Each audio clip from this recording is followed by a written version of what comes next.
For decades, Thomas Miller carried the quiet grief of losing his best friend, Mark Reynolds, never knowing the truth of his death.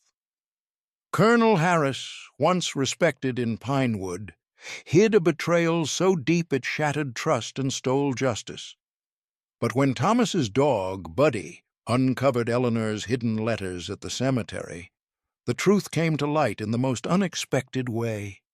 Just wait until you hear how this revelation led to justice and how the town found peace at last.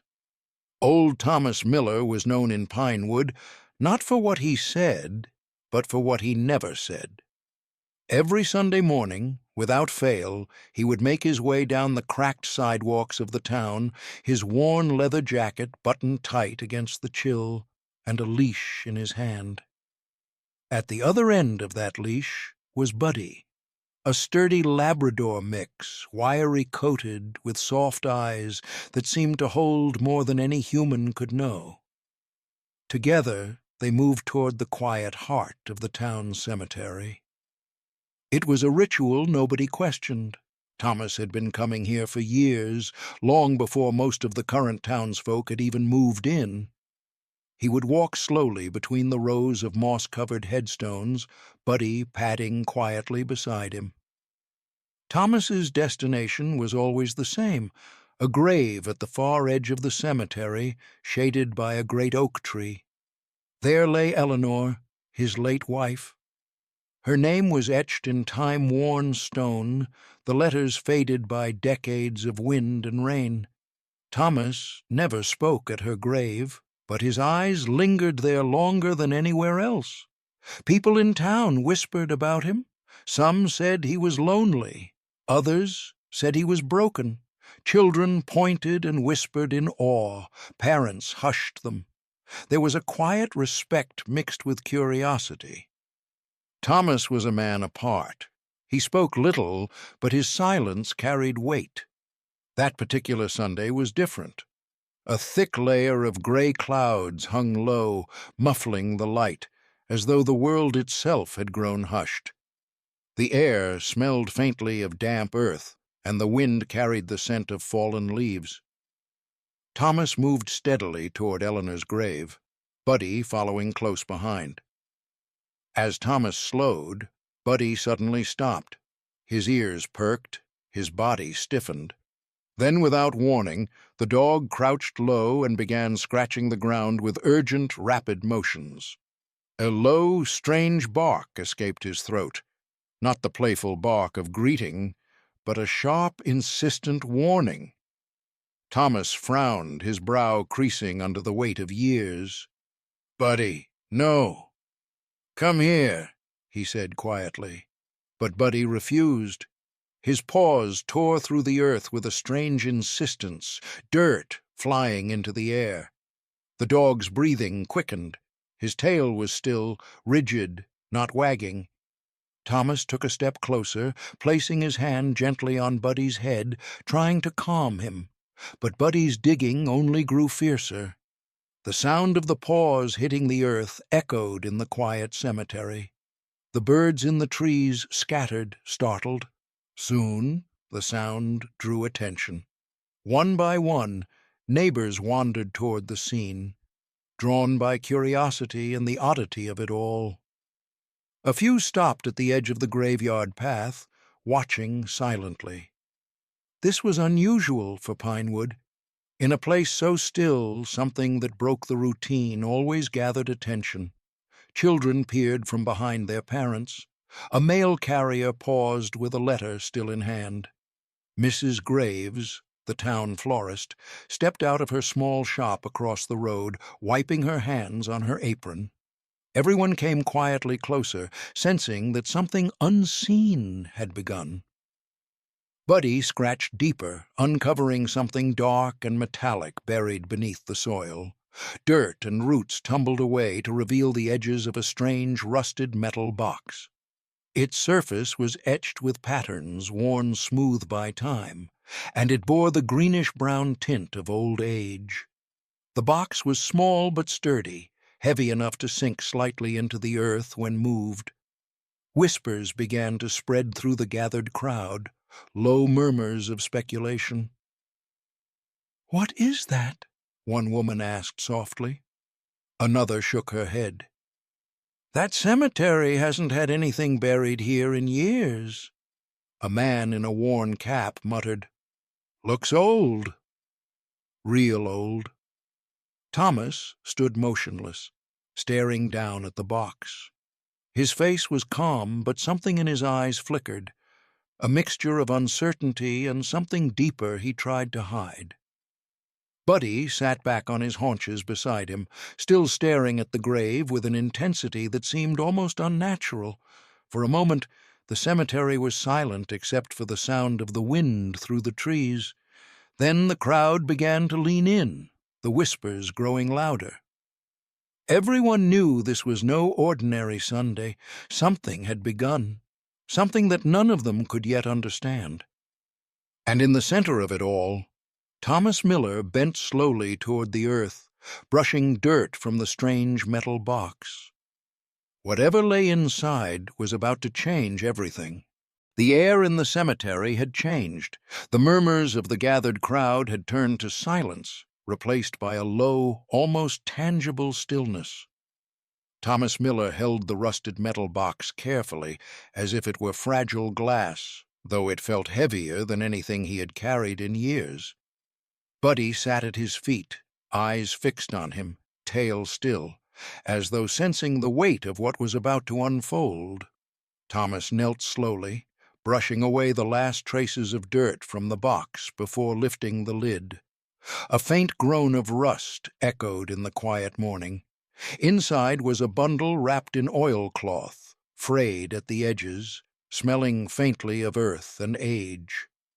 Beneath the cloth lay a collection of faded papers, photographs yellowed with time, and a tarnished dog tag that glinted in the soft light like a hidden truth waiting to be revealed. He lifted the dog tag first, turning it over in his fingers. The letters engraved were worn but still clear. Mark J. Reynolds, 1st Infantry. Thomas's breath caught. Mark, his old friend, his brother in arms. Thomas had carried Mark's absence for decades without understanding why the pain lingered so deeply. Now the answer felt dangerously close. Thomas carefully opened the first letter. His eyes narrowed. The handwriting was neat but unfamiliar. His voice trembled slightly as he began to read aloud, the words soft but carrying far across the cemetery. Thomas, if you are reading this, then I have not survived to tell you in person. I discovered something I could not keep silent about. The men who went with us into the valley. They did not die by chance. Colonel Harris knew. He covered it up. I cannot rest knowing it remains hidden. You must know the truth. Eleanor. A ripple ran through the crowd. Whispers rose, questions half-formed and hushed. Thomas read another letter, then another, each one more detailed than the last. They spoke of late-night conversations between Eleanor and soldiers, of hidden reports, of orders erased, and of promises buried with the dead. The shock hit him like a tide. Eleanor had kept this secret all those years, a secret that would have shattered him then, and now shook him to his core. His fingers trembled over the letters. His eyes scanned photographs of soldiers in uniforms long faded, faces young and full of hope. There was Mark's face, smiling in one of them, the sunlight striking across his helmet. Thomas staggered backward, clutching the box to his chest. A hand went to his chest as if to steady a heart suddenly pounding too hard to ignore. Around him, the crowd's silence deepened, the air heavy with the same sudden realization he felt. Something grave had been hidden for decades. Buddy stepped closer to him, pressing his head against Thomas's knee, letting out a soft whine. The sound was quiet, but filled the stillness with urgency. Thomas looked down at Buddy, then back at the letters. The dog tag glinted faintly in the soft light. It was Mark's last tangible memory, and now it was here, in his hands. The truth was no longer hidden. Eleanor's voice, though written in faded ink decades earlier, had crossed time to stand in this cemetery that morning. Her words carried the weight of accusation and sorrow. She had believed Thomas had a right to know, and she had risked everything to ensure he did. The neighbors exchanged glances. Some shook their heads, unable to speak. Others whispered Eleanor's name softly, as if in prayer. Thomas's eyes lifted to the crowd. He did not see curiosity anymore. He saw the same shock that gripped him reflected in every face. Somewhere, deep inside him, something that had been buried for years shifted. The grave of Eleanor was behind him, but her voice now echoed louder than the silence. The box, the letters, the dog tag. They had opened something Thomas could no longer ignore. And in that moment, the quiet of the cemetery was shattered by the truth. Thomas stood in the center of the quiet cemetery, the rusted box still open at his feet. The dog tag glinted coldly in his trembling hands. For decades, he had carried the weight of Mark's absence like a shadow across his soul, a grief wrapped in silence. He had told himself it was bad luck, that Mark had fallen in battle, a casualty of war no man could escape. But now, Eleanor's letters had burned away that illusion. It was not bad luck.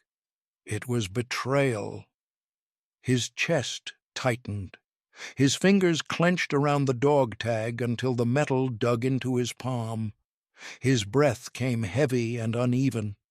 Somewhere deep inside him, a long dormant flame had sparked to life. Anger. Not just for Mark, but for every truth Eleanor had hidden, for every unspoken question that had haunted him since that day in the war. Across the small crowd gathered in the cemetery, Thomas felt a shift. People were leaning closer, their curiosity replaced by something heavier. A quiet sense of outrage. Murmurs spread, words like betrayal, cover-up, and shame drifting in the cool air. It was no longer just Thomas's pain, it was theirs, too. Thomas looked up.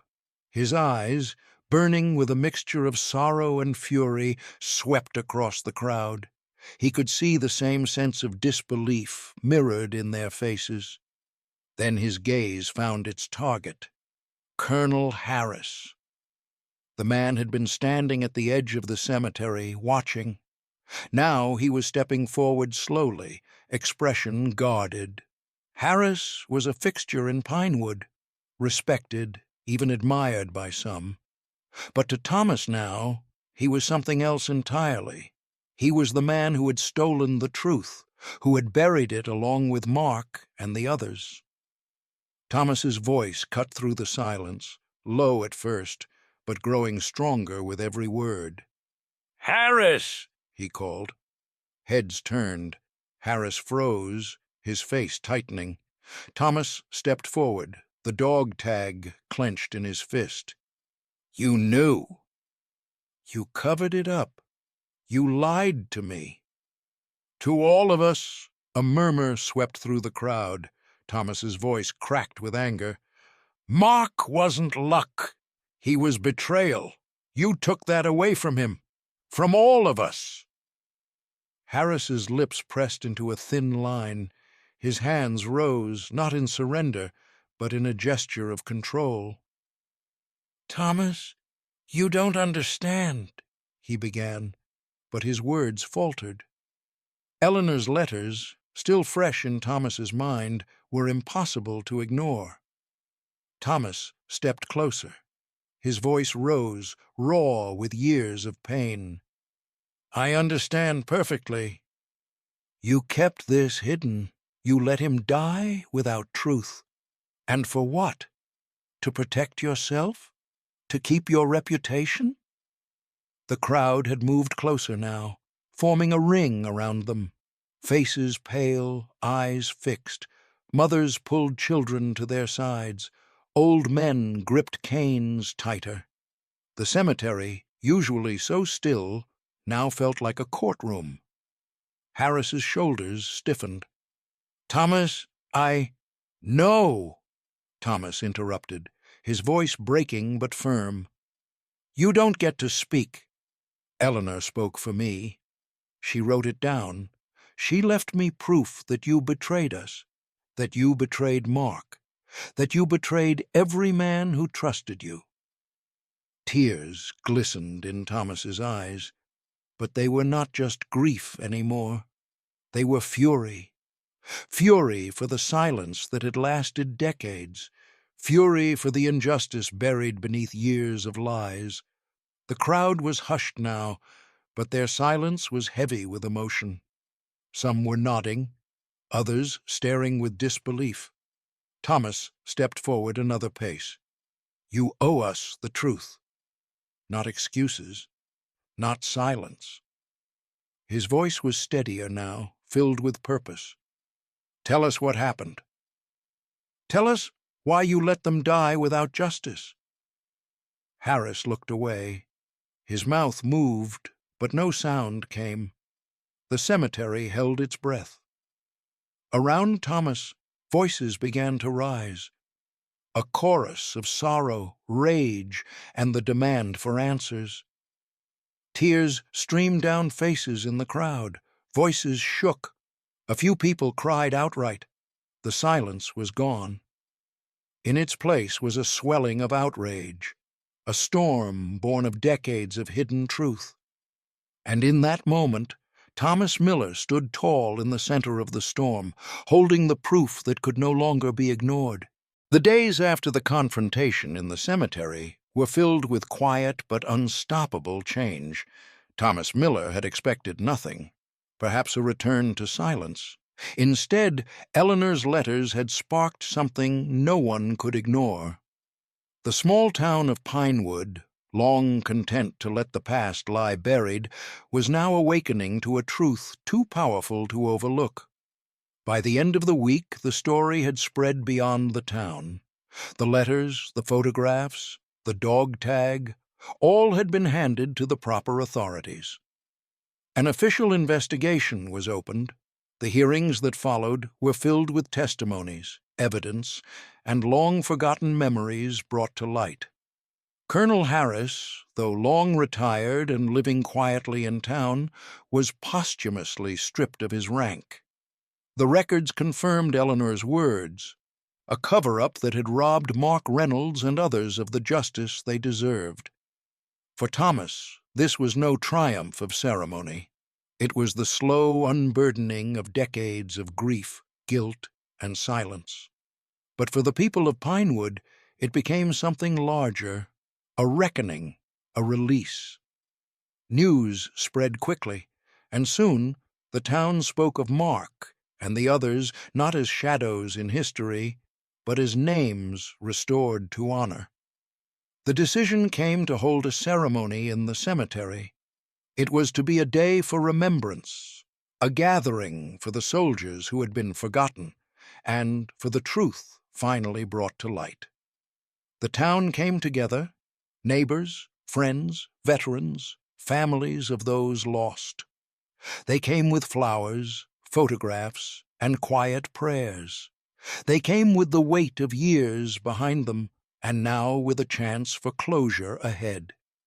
On the morning of the ceremony, the cemetery was transformed. The air was crisp, the grass still glistening with dew.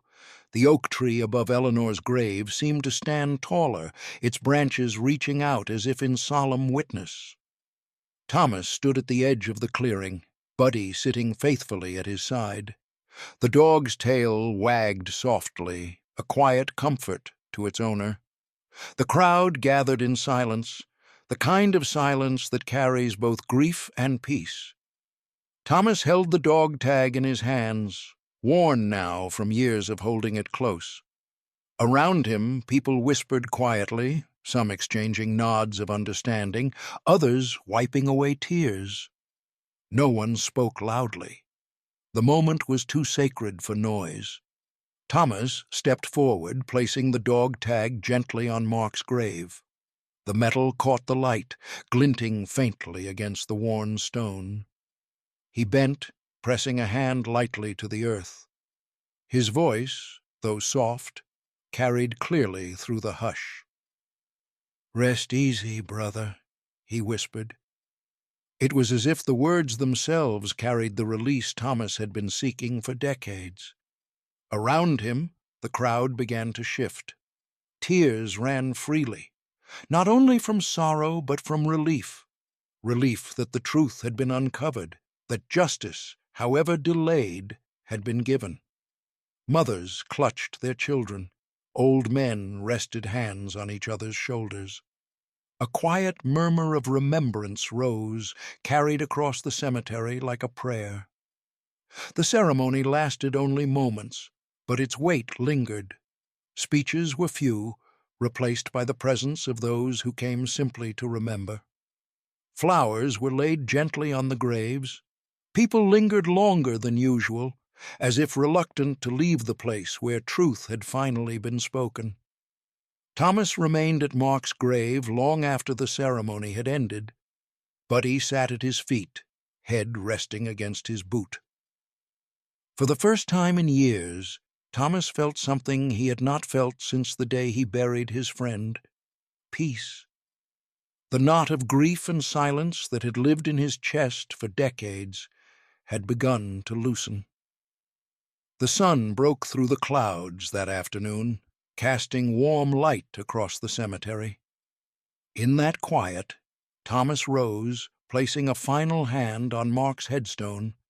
Around him, the townsfolk dispersed slowly, carrying with them the knowledge that a wrong had been righted. Thomas walked away with Buddy at his side, shoulders lighter, eyes clearer. The cemetery returned to its quiet stillness, but something had changed. The truth had been uncovered, the past had been honored, and a heavy burden had finally been lifted. For Thomas Miller, the war had not ended decades ago. But that morning, in the stillness of Pinewood Cemetery, peace had come at last.